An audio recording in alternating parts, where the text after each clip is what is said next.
Hello friends, आप सभी का फिर से स्वागत करते हैं हमारे चैनल ज्योति फन व्लॉग पर। तो आप सभी देख रहे हैं दर्द से मोहब्बत भाग 2। इससे पहले इस कहानी का पहला भाग अपलोड हो चुका है चैनल पर। प्लीज़ आप सभी लोग वो भाग ज़रूर पढ़ लीजिएगा।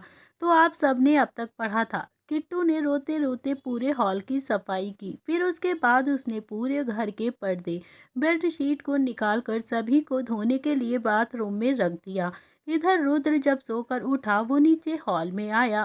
तो रुद्र ने जब अपनी नजरें चारों तरफ घुमाई तो देखा कि अभी पूरा का पूरा घर एकदम साफ था और किट्टू उसे कहीं भी दिखाई नहीं दे रही थी। उसकी आंखें हैरानी से बड़ी हो गईं। अब देखते हैं आगे। फिर उसने देखा कि किट्टू अभी किचन में काम कर रही है। तो रुद्र ने किट्टू के लहंगे को देखा तो किट्टू का लहंगा अभी बहुत ही ज्यादा गंदा हो चुका था और उसके गोरे बदन पर हल्के हल्के काले और ब्राउन कलर के निशान भी आ चुके थे, जो शायद सफाई करते हुए लग गए थे। उसकी पतली सी कमर उस लहंगे का भार संभाल नहीं पा रही थी, लेकिन फिर भी किट्टू उस लहंगे को बार बार ऊपर करती और अपने काम में लग जाती। किट्टू कोई ऐसे काम करता देख रुद्र को थोड़ा सा गुस्सा आया। तभी रुद्र ने गुस्से में कहा, किट्टू। एकदम से आवाज आने की वजह से किट्टू बहुत ज्यादा डर गई और उसके हाथ में जो प्लेट थी वो उसके हाथ से छूट कर नीचे गिर गई। किट्टू ने पीछे देखा तो अभी रुद्र, जो बहुत ही ज्यादा गुस्से में घूर रहा था और उसके पीछे ही खड़ा था। ये देखकर किट्टू एकदम से सहम गई। तो वहीं रुद्र ने किट्टू को देखा तो देखता ही रह गया। किट्टू की सूजी हुई आंखें, उसके चेहरे पर बालों की लटें, उसके गाल पर लगा हुआ आटा और उसका गोरा चेहरा, इस कंडीशन में भी किट्टू काफी ज्यादा खूबसूरत लग रही थी। तो किट्टू को ऐसा देखकर रुद्र के बॉडी में अभी कुछ हलचल सी होती है। तो वहीं रुद्र के ऐसे देखने से किट्टू भी अभी थोड़ा सा अनकंफर्टेबल फील हो गई थी। इसीलिए उसने जल्दी से अपना दुपट्टा लिया और अपने बदन पर लपेट लिया। तो रुद्र भी अभी एकदम से किट्टू की ओर से पलट गया और उसने एक लंबी सांस लेकर खुद से मन ही मन कहा, रुद्र, रुद्र, तू ऐसे कमजोर नहीं पड़ सकता है। अभी इस लड़की के लिए तो बिल्कुल नहीं, अभी तो बहुत हिसाब बराबर करना है इससे। और ये कहकर वो फिर से किट्टू की तरफ पलटा और उसकी आंखों में अभी गुस्सा साफ नजर आ रहा था। वो गुस्से में बोला, अगर सफाई कर ली हो तो पति देव को खाना भी दे दो, क्योंकि वो सुबह से भूखे हैं। किट्टू ने कुछ भी नहीं कहा और वो बस अपनी आंखें झुकाकर जल्दी जल्दी से खाना डाइनिंग टेबल पर लगाने लगी। जब खाना लग गया तो रुद्र आकर डाइनिंग टेबल पर बैठ गया और खाने की तरफ देखने लगा। उसे अभी बहुत ज्यादा शौक लगा था। रुद्र खाना खाने लगा और फिर किट्टू भी वहीं पर खड़ी रही। तो रुद्र ने जब खाना खाया तो उसे मन ही मन खुशी हुई, क्योंकि किट्टू ने बहुत ही स्वादिष्ट खाना बनाया था।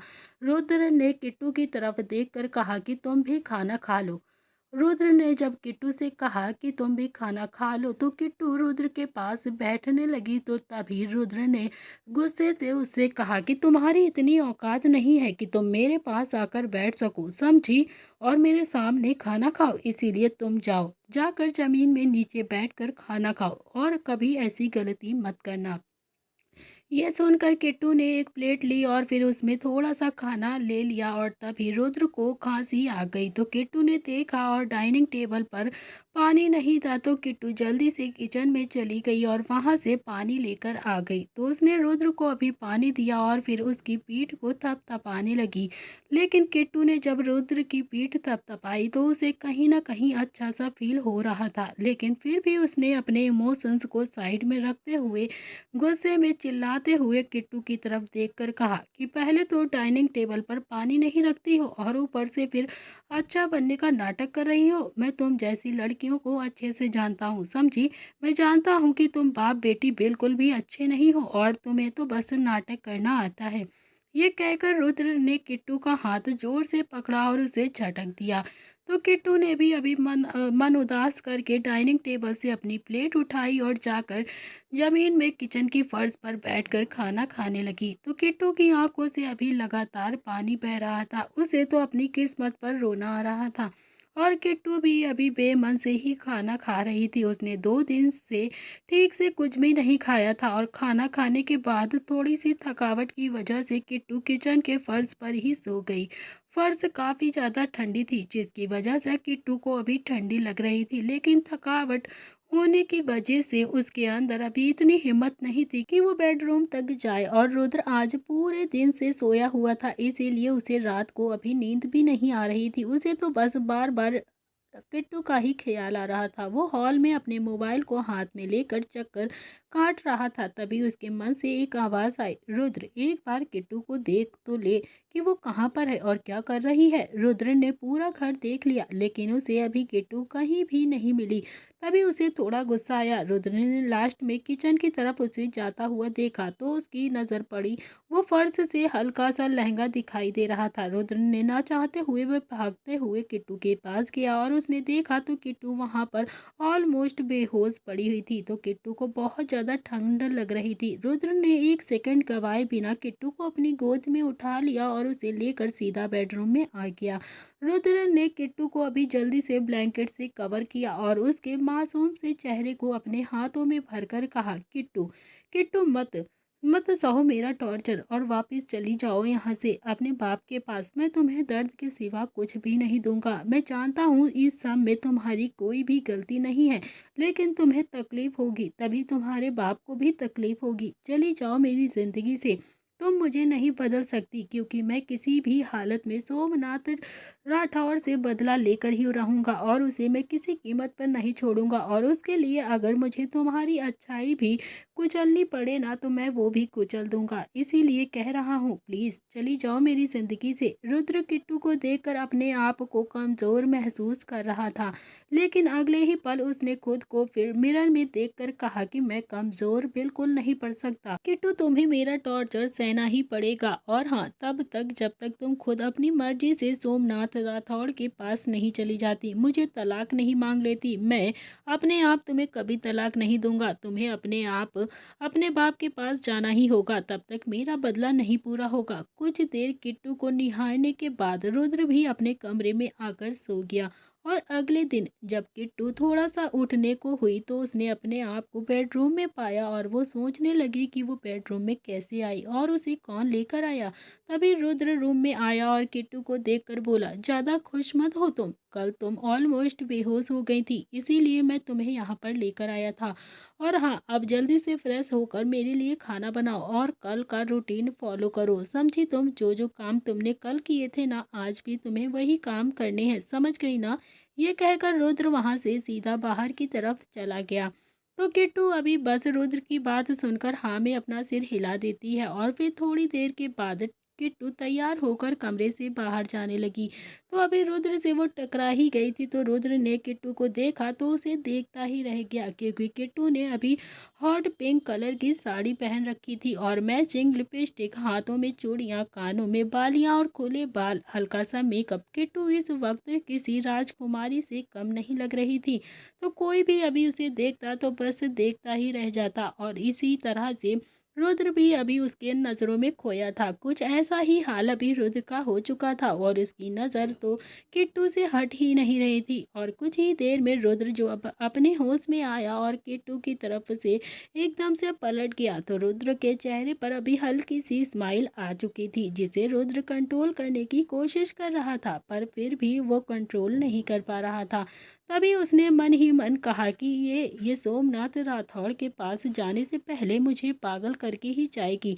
पता नहीं मैं इसे इतना ज़्यादा क्यों अटैच हो रहा हूँ। इनोसेंट लड़की तो को मैं कब से परेशान कर पाऊंगा या नहीं। तभी रुद्र को अपने इमोशंस कंट्रोल करने में बहुत ज़्यादा टाइम लग रहा था, क्योंकि किट्टू बहुत ज़्यादा सुंदर लग रही थी। किट्टू की खूबसूरती तो कब से रुद्र के दिल के दरवाजे पर खड़ी थी और उसके दिल के दरवाजे को खटखटा रही थी। बस रुद्र है कि उसे जानबूझकर अनदेखा कर रहा था, क्योंकि उसे तो सोमनाथ राठौड़ से बदला लेना था। रुद्र ने अपने इमोशंस को सीक्रेटली हैंडल किया और फिर पलट कर किट्टू की तरफ देखकर गुस्से से कहा, ये इतना सज धज कर क्या करने का इरादा है तुम्हारा? कहाँ जाना है तुम्हें? तुमने क्या सोचा है कि तुम इतना सज धज कर मेरे सामने आओगी तो मैं पिघल जाऊंगा?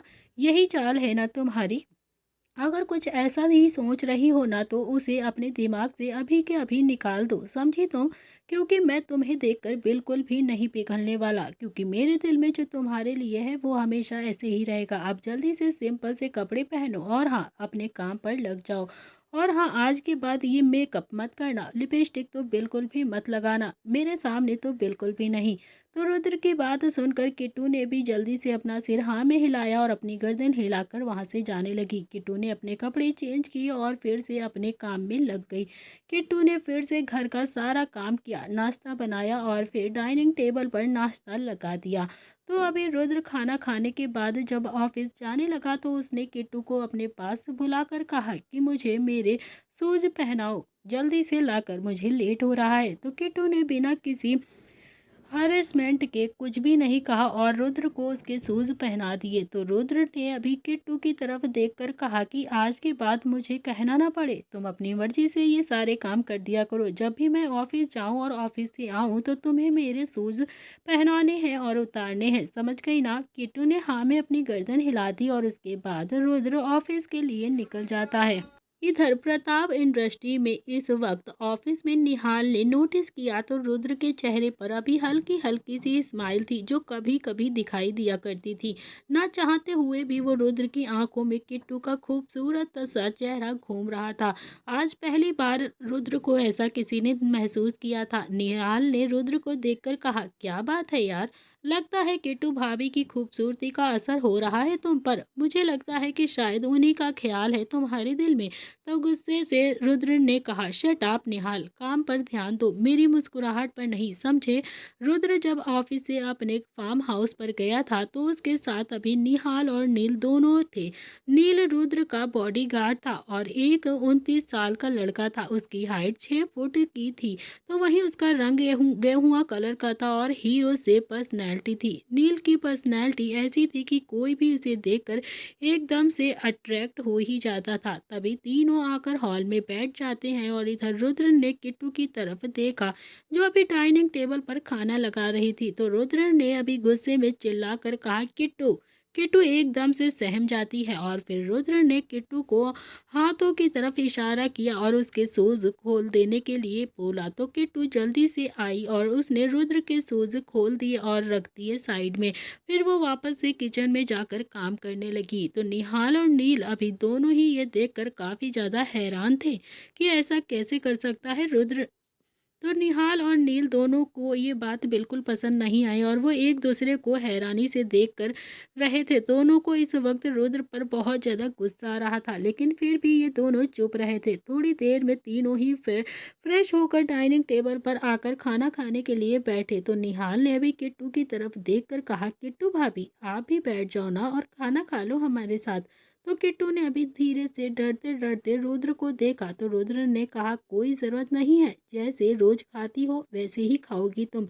अपनी प्लेट उठाओ और जाओ, जाकर किचन में खाना खाओ। तो किट्टू ने अभी अपनी प्लेट ली और उसमें अपने लिए खाना सर्व किया और चुपचाप से जाकर किचन की फर्श पर बैठकर खाना खाने लगी। तो यह सारी चीजें सभी लोग देख रहे थे। निहाल को रुद्र की बातों पर अभी काफी गुस्सा तो बहुत आ ही रहा था, पर फिर भी वह खुद को कंट्रोल किए जा रहा था। रुद्र ने किट्टू को बस नील और निहाल के सामने ही बेइज्जत करना चाहता था, इसीलिए उसने जानकर ये किया था और ये वो कर भी रहा था। किट्टू बिना किसी भाव के अभी चुपचाप से सारा काम कर रही थी और खाना खा चुकी थी। रुद्र ने खाना के वक्त नील को देखकर कहा, नील, कल से तुम यहीं पर रहना, तुम्हें मेरे साथ ऑफिस आने की जरूरत नहीं है। और हाँ, नील को सुनकर थोड़ा सा अजीब लगा, लेकिन ये ऑर्डर रुद्र का था, इसीलिए नील ने बिना कुछ कहे हाँ में अपनी गर्दन हिला दी।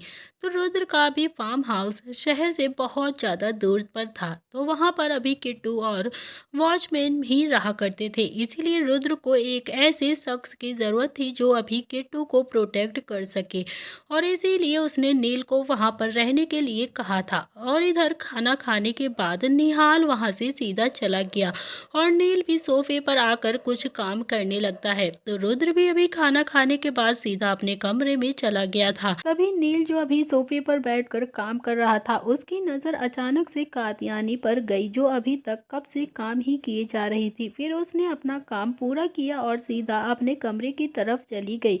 मगर नील तो कब से यही नोटिस कर रहा था कि कात्यायनी रुद्र के कमरे में न जाकर अभी दूसरे कमरे में जा रही थी। उसे समझ नहीं आया कि आखिर ये सब क्या है। फिर ये देखकर नील एकदम से समझ गया कि रुद्र और किट्टू के बीच शायद अभी कोई भी फिजिकल रिलेशनशिप नहीं है। और अगले दिन किट्टू अभी उठी और फिर से वही सारे काम करने लगती है। फिर नील और रुद्र को अभी नाश्ता कराया उसने और फिर सीधे किचन में चली गई बर्तन धुलने के लिए। फिर वो रुद्र को शूज पहनाने लगी। जब तक किट्टू रुद्र को सॉक्स पहना रही थी तो उसका नाखून अचानक से रुद्र के पैर पर लग जाता है और उससे उसका हल्का सा खून आने लगता है।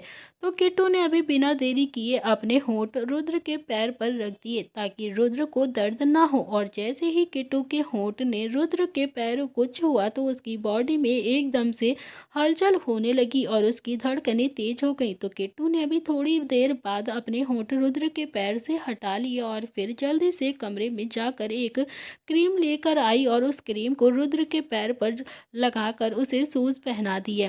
तो रुद्र अभी ये सब कुछ देख ही रहा था और उसे महसूस भी कर रहा था। तो रुद्र ने अपने मन ही मन कहा, क्या किट्टू की अच्छाई मेरी बुराई पर भारी पड़ रही है? क्या आखिर ये लड़की अपने लिए मेरे दिल में जगह बना ही लेगी? क्या मैं इसके लिए कुछ फील करने लगा हूँ? नहीं नहीं, मैं इसके लिए कुछ भी फील नहीं कर सकता हूँ, बिल्कुल भी नहीं। इसके बाप की वजह से ही मैंने और मेरी फैमिली ने बहुत कुछ सहा है, इसीलिए मैं इसे बिल्कुल भी पसंद नहीं कर सकता। इसके अंदर चाहे जितनी अच्छाइयाँ क्यों ना हो, मगर मैं इसे नहीं पसंद करूंगा। इसे अपने बाप के पास वापस जाना ही होगा। रुद्र बिना किट्टू की तरफ देखे वहां से चला गया। तो वहीं अभी ये सब कुछ देखकर नील सोच ही रहा था। ये सब देखकर नील ने अपने मन में कहा, किट्टू बहुत ही अच्छी लड़की है और वो रुद्र का कितना ज्यादा टॉर्चर सहती है और रुद्र तो उसे प्यार से देखता भी नहीं है। हे भगवान, क्या करें हम? नील ने नोटिस किया कि किट्टू अभी सारा दिन काम करती है और गार्डन की सफाई भी करती है, घर की सफाई करती है और इतना बड़ा सा फार्म हाउस वो अकेले ही साफ करती है। जहाँ अभी 4 नौकर लगते थे वहाँ तो वो अकेले उस काम को अकेले कर रही थी। नील को किट्टू पर अभी बहुत ज़्यादा तरस आ रहा था, पर वो कुछ भी नहीं कर सकता था क्योंकि वो तो एक मामूली सा इंसान था। वो बस किट्टू को काम करते हुए देख ही सकता था। रुद्र ने नील से स्ट्रिक्टली कहा था कि वो किट्टू की हेल्प नहीं करेगा, चाहे वो मर ही क्यों ना रही हो और किसी परेशानी में ही क्यों ना हो। वो कभी भी किट्टू के करीब नहीं जाएगा और ना ही उसकी कोई भी मदद करेगा। इसीलिए नील नहीं करता था कुछ भी। किट्टू से वो ना ही बात करता था और ना ही उसकी कोई भी हेल्प करता था। और फिर देखते ही देखते पूरा 1 महीना ऐसे ही बीत चुका था। इसी बीच रुद्र के दादा दादी ने रुद्र को कई बार किट्टू को लेकर घर आने के लिए भी कहा था, पर रुद्र हर बार टालता रहता था, कोई ना कोई बहाना बना देता था। किट्टू अपने शरीर से ज़रूरत से ज़्यादा काम करती थी, इसीलिए किट्टू धीरे धीरे कमज़ोर होने लगी थी। लेकिन रुद्र को इस बात से अभी कोई फर्क नहीं पड़ता था। किट्टू सारा काम इतने अच्छे से करती थी कि रुद्राक्ष को उसके काम में कमी निकालने का मौका ही नहीं मिलता था। एक दिन जब रुद्र शाम को ऑफिस से फार्म हाउस आया तो उसने नील और किट्टू को गार्डन में एक साथ खड़े हुए देखा। वो दोनों एक दूसरे से पानी का पाइप छीन रहे थे और एक दूसरे से मुस्कुरा मुस्कुरा कर थोड़ा बात कर रहे थे। किट्टू थोड़ा मुस्कुरा भी रही थी। तो रुद्र ने शादी के बाद पहली बार किट्टू को ऐसे मुस्कुराते हुए देखा था। रुद्र तो 1 सेकंड के लिए उसकी मुस्कुराहट में पहले खो सा गया था, लेकिन अगले ही पल उसे गुस्सा आ गया था किट्टू को किसी और के साथ हंसता देख। और फिर रुद्र बिना कुछ सोचे समझे उसके पास गया और किट्टू को एक चांटा मार दिया और गुस्से में नील की तरफ देखा और उसे घूरते हुए बोला, तुम मेरे बॉडीगार्ड हो तो तुम बॉडीगार्ड बनकर ही रहो, समझे? और अगर तुम मेरी बीवी के आसपास भी नजर आए ना तो तुम्हारे लिए अच्छा नहीं होगा। ये लास्ट वार्निंग है तुम्हारी, नील।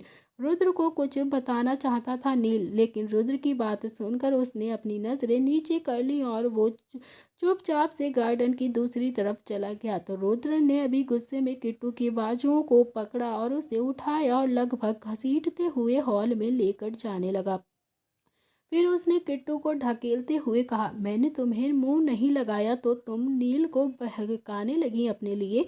ये सुनकर किट्टू ने रोते हुए ना में अपना सिर हिलाया और उसके बाद रुद्र ने गुस्से में कहा कि मेरे जूते उतारो। किट्टू ने बिना कुछ कहे चुपचाप से रुद्र के जूते उतार दिए और किट्टू अपने आंसुओं को कंट्रोल कर रही थी, पर फिर भी उसके आंसू रुक नहीं रहे थे। फिर रुद्र ने गुस्से से किट्टू के बालों को पकड़ लिया और उसे उठाते हुए कहा, तुम्हारी औकात एक नौकरानी से ज्यादा नहीं है, और हाँ, तुम अपने आप को परी मत समझो। आज के बाद तुम मुझे नील के पास दिखाई भी मत देना, नहीं तो तुम्हारे लिए अच्छा नहीं होगा। इतना कहकर रुद्र गुस्से से वहां से चला गया। इधर रात का वक्त हो चुका था। किट्टू ने डिनर तैयार किया। नील और रुद्र दोनों ही डाइनिंग टेबल पर बैठ गए। नील ने अपनी प्लेट लेकर उसमें से खाना सर्व किया और गार्डन में चला गया। इधर रुद्र भी उसे नहीं रोका था, क्योंकि रुद्र तो नील से काफी गुस्सा था। किट्टू ने भी अपना खाना सर्व किया और किचन में चली गई। तीनों ने ही आज अलग अलग खाना खाया था और फिर अपने अपने कमरे में चले गए थे। तो किट्टू अभी अपने कमरे में आकर रोने लगी थी। उसे आखिर किट्टू किस बात को सोच के लिए रो रही थी, तो चलिए देखते हैं फ्रेंड्स, आखिर किट्टू किस लिए रो रही थी। फ्लैशबैक। किट्टू और रुद्र की शादी से पहले सोमनाथ गुस्से में किट्टू से बोले थे, किट्टू, रुद्र तुमसे प्यार करने के लिए शादी नहीं कर रहा है, वो अपना सारा गुस्सा तुम्हारे ऊपर निकालेगा मुझसे बदला लेने के लिए। और हाँ, अगर तुमने उसकी बातें नहीं मानी या फिर कोई भी गलती की ना, तो वो तुम्हें यहाँ पर छोड़ देगा और फिर मैं तुम्हें घर से निकाल दूंगा। इसीलिए तुम्हें कोई गलती करने की ज़रूरत नहीं है। तभी शांता ने किट्टू की कलाई को मोड़ते हुए कहा था, अगर रुद्र ने तुम्हें यहाँ छोड़ दिया ना, तो मैं तुम्हारी हालत मौत से भी ज़्यादा बदतर कर दूंगी, यहाँ घर से निकाल कर। फिर सोमनाथ जी भी गुस्से से बोलते हैं कि रुद्र को मौका मत देना कि वो तुम्हें यहाँ पर छोड़कर चला जाए, क्योंकि अगर तुम यहाँ पर आई ना, तो मैं भी तुम्हें इस घर से नहीं निकालूंगा तो ऐसी मौत दूंगा जो तुमने कभी सपने में भी नहीं सोची होगी, समझी तुम। इसीलिए वो रो रही थी। फ्लैशबैक का एंड होता है। किट्टू ने अपनी आंखें बंद करी और फिर धीरे से खोली और फिर वो रोते हुए सो गई। आज रात रुद्र को भी नींद नहीं आ रही थी। उसे पता था कि उसने किट्टू के साथ बहुत गलत किया है और वो काफ़ी ज़्यादा अभी बेचैन हो रहा था। फिर वो उठता है और किट्टू के कमरे में चला जाता है। रुद्र ने देखा कि किट्टू अभी सोते हुए भी काफ़ी ज़्यादा सुबक रही थी और चांटे के निशान अभी भी उसके गाल पर मौजूद थे। रुद्र ने मन ही मन खुद से उदास होकर बोला, चलिए, क्यों नहीं जाती हो तुम इस नर्क से? क्यों तुम मुझे ऐसे बर्दाश्त कर रही हो? क्यों मुझे डेविल बनने पर मजबूर कर रही हो? मैं तुम्हें अपने बदले की आग में झोंक दूंगा और मुझे तुम पर बिल्कुल भी तरस नहीं आएगा। और अगर तुम मेरा टॉर्चर सह नहीं पाओगी ना, तो मर जाओगी तुम। किट्टू, प्लीज चली जाओ मेरी जिंदगी से। फिर उसने किट्टू को ब्लैंकेट से कवर कर दिया और ना चाहते हुए भी उसके थप्पड़ वाले गाल को धीरे से किस करके सीधा अपने कमरे में चला गया। दोस्तों, अब रुद्र के दिल में भी किट्टू के लिए धीरे धीरे जगह बनने लगी है। क्या वो उसे माफ कर देगा या लेगा उससे भी अपना बदला? तभी देखते हैं एक हफ्ते के बाद। आज रात रुद्र जब घर आया तो उसके साथ एक लड़की भी थी। रुद्र उसे कमर से पकड़े हुए था और वो देखने में बहुत ही ज्यादा सुंदर थी और उसने वेस्टर्न ड्रेस पहनी हुई थी। रुद्र उसे लेकर घर के अंदर आया और आते ही किट्टू को आवाज लगाई, किट्टू, किट्टू, जल्दी से बाहर आओ। तो किट्टू, जो अभी किचन में काम कर रही थी, रुद्र की आवाज सुनकर वो एकदम से हड़बड़ा गई और उसने अपने एक हाथ को एक कपड़े से पोंछते हुए सीधा किचन से बाहर आई। और रुद्र ने जानबूझकर किट्टू को जलाने के लिए ये सब कहा था। किट्टू, इनसे मिलो, ये है सोनम पटेल, मेरी होने वाली बीवी। तुमसे तलाक लेने के बाद मैं सोनम से ही शादी करूंगा। और हाँ, आज तुम इनसे मिल लो, क्योंकि तुम्हें जल्द ही इस घर से जाना है। आज से ये यहीं पर रहेंगी। बेचारी किट्टू को तो पहले ही वो इतनी ज़्यादा परेशान करता था, इतनी ज़्यादा परेशानियां झेलने पड़ी थी। अब रुद्र ने उसके ऊपर और भी एक बड़ा सा पत्थर मार दिया था। किट्टू ने उस लड़की को देखा और फिर रुद्र को देखा। किट्टू की आंखों में अभी आंसू आने लगे थे, पर उसने अपनी आंखें साफ की और चुपचाप सीधा किचन में चली गई, क्योंकि उसे अपनी माँ और पिता की बातें याद आ जाती थी। तो वहीं जब रुद्र अपने कमरे में आया तो उसने गुस्से से अपने हाथ को सीधा मिरर पर जोर से मारा और जिसकी वजह से उसके हाथ में काफी ज्यादा खून बहने लगा। तो रुद्र ने अभी टूटे हुए कांच को देखकर गुस्से में कहा कि किस मिट्टी की बनी है ये लड़की, इतना ज्यादा टॉर्चर सह रही है और वो भी बिना किसी शिकायत के। क्यों कर रही है ये ऐसा? किट्टू, अगर तुम इतनी मासूम होकर भी हार नहीं मानोगी ना, तो फिर मैं एक डेविल होकर ही हार कैसे मान सकता हूँ? तुम ही बताओ। आखिर मैं भी देखता हूँ कि तुम कब तक नहीं टूटोगी। एक ना एक दिन तो तुम्हें टूट कर मेरे घर से जाना ही होगा। नीचे सोनम अभी पूरे फार्म हाउस को देख रही थी, पर उसकी नज़र तो बार बार अभी नील पर जा रही थी। नील उसके बिहेवियर से ये तो अच्छे से समझ गया था कि शायद वो लड़की कुछ ठीक नहीं थी। वो अजीब नज़रों से बार बार नील को घूर रही थी, जैसे वो उसके साथ कुछ करना चाह रही हो। तभी शाम का जब सोनम और रुद्र डाइनिंग टेबल पर आकर खाना खाने के लिए बैठे, तभी बाहर से नील और निहाल बातें करते हुए आ गए। रुद्र ने निहाल को देखकर कहा, अरे निहाल, तू यहाँ, तू कब आया? और निहाल ने कहा कि हाँ यार, बस अभी आया हूँ, बहुत दिन हो गए थे। किट्टू भाभी के हाथ का कुछ भी नहीं खाया था, तो सोचा उनसे मिल भी लूंगा और तुम सबके साथ खाना भी खा लूंगा। क्या कुछ गलत कर दिया क्या मैंने? ये कहकर निहाल सीधा डाइनिंग टेबल पर आकर बैठ गया और बोला, रुद्र तू सुना, तू कैसा है? तभी नील ने अपना खाना सर्व किया और सीधा बाहर जाने लगा, लेकिन निहाल को ये थोड़ा-सा अजीब लगा। निहाल ने नील को रोकते हुए पूछा, तुम बाहर खाना खाओगे क्या? नील ने रुद्र की तरफ देखकर कहा कि हाँ, क्योंकि मैं रुद्र सर का बॉडीगार्ड हूँ और बॉडीगार्ड को अपनी औकात में रहना चाहिए, कभी अपनी औकात नहीं भूलना चाहिए। इतना कहकर वो सीधा बाहर चला गया। तो इधर निहाल ने रुद्र को देखकर कहा कि तेरा और उसका झगड़ा हुआ है क्या? वो ऐसे बिहेव क्यों कर रहा था यार? हद हो गई है यार। अब तो तू अपने गुस्से में नील को भी पीसेगा क्या? तू जानता है ना नील, मैं और तू हम तीनों ही साथ बड़े हुए हैं, फिर भी तू उसके साथ ऐसा कैसे कर सकता है? क्या जरूरत थी तुझे उसे ऐसे बोलने की? तो रुद्र तो निहाल की बात सुनकर भी अभी डाइनिंग टेबल पर वैसे ही बैठा हुआ था जैसे उसने निहाल की बात सुनी ही ना हो। उसने निहाल की बातों पर अभी कोई भी रिएक्ट नहीं किया। ये देखकर निहाल ने रुद्र की तरफ देखा और ना में अपनी गर्दन हिला दी, जैसे वो कुछ कहना चाहता हो, लेकिन ये नहीं सुधरेगा। और फिर वो चुपचाप बैठ गया। फिर वो तीनों खाना खाने लगे। तो निहाल ने सोनम को देखकर कहा, किट्टू भाभी, इनसे मिलो, ये तुम्हारी ननद है, सोनम पटेल साहब की इकलौती बेटी और हाँ, करोड़ों की मालकिन। इसके बाद निहाल ने भी सोनम को चिढ़ाते हुए कहा, सोनम, इनसे मिलो, ये है तुम्हारी किट्टू भाभी और रुद्र की वाइफ। निहाल ये सब बोलकर मुस्कुराने लगता है, तो किट्टू भी अभी निहाल को देखकर धीरे से मुस्कुराने लगी। लेकिन तभी किट्टू को ये मुस्कुराता हुआ चेहरा देखकर रुद्र को गुस्सा आ गया और किट्टू को ये महसूस हुआ कि रुद्र उसे गुस्से में देख रहा है। इसीलिए किट्टू फिर से उदास हो गई और रुद्र ने निहाल की तरफ देखकर गुस्से में कहा, निहाल, सोनम कोई ननद नहीं है। किट्टू से तलाक लेने के बाद मैं सोनम से शादी करने वाला हूँ, समझे? रुद्र बोल तो निहाल को देख कर रहा था, लेकिन वो सुना किट्टू को रहा था। निहाल ने जब ये सब सुना तो वो बहुत ही ज्यादा हैरान हो गया। उसे तो बिल्कुल भी उम्मीद नहीं थी कि रुद्र ऐसा भी कुछ बोल सकता है। तो निहाल ने हैरानी से रुद्र की तरफ देखकर कहा, तू पागल हो गया है क्या? अभी तेरी नई नई शादी हुई है और 3 महीने भी नहीं हुए और तू किट्टू को डिवोर्स देने की बात कर रहा है? अबे दादी जान से मार देगी तुझे।